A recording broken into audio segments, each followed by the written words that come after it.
آج تحصیلی ساحل کی یوسی چاپری میں کیفی میاں والی کی مشاورتی و کارنر میٹنگ زیر انتظام چاپری چیئرمین احمد میر ہوئی، جس میں ڈسٹرکٹ میاں والی کے عہدیداران اور ممبران نے شرکت کی۔ اس کے علاوہ خصوصی شرکت چاپری سودا ویلفیئر ٹرسٹ کے عہدیداران نے بھی کی۔ نقابت کے فریز محمد حسنین خان نے سر انجام دیے۔ باقاعدہ تقریب کا آغاز تلاوت قرآن پاک سے ہوا، جس کی سعادت حافظ جلال الدین نے حاصل کی۔ بعد ازاں قومی ترانہ پیش کیا گیا۔ ڈسٹرکٹ وائس چیئرمین محمد نواز خٹک، تحصیلی ساحل چیئرمین عبدالرزاق خان، کوآرڈینیٹر عبدالغفور ملک، چاپری چیئرمین احمد میر اور چاپری سودا ویلفیئر ٹرسٹ کے عہدیداران میں سے محمد اسد اللہ، ڈاکٹر محمد نصیر اور ملک صلاح الدین نے خصوصی خطاب کرتے ہوئے کہا کہ ہماری کوشش ہے کہ ہم مل جل کر شہداء، بیواؤں، یتیم اور اسپیشل افراد کی زیادہ سے زیادہ مدد کریں۔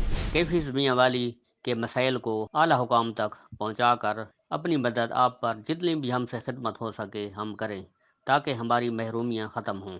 کیفی میاں والی نے ایک بیوہ فیملی اور ریٹائرڈ سپاہی سے بھی ملاقات کی اور مالی مدد کے لیے نقد رقم دی۔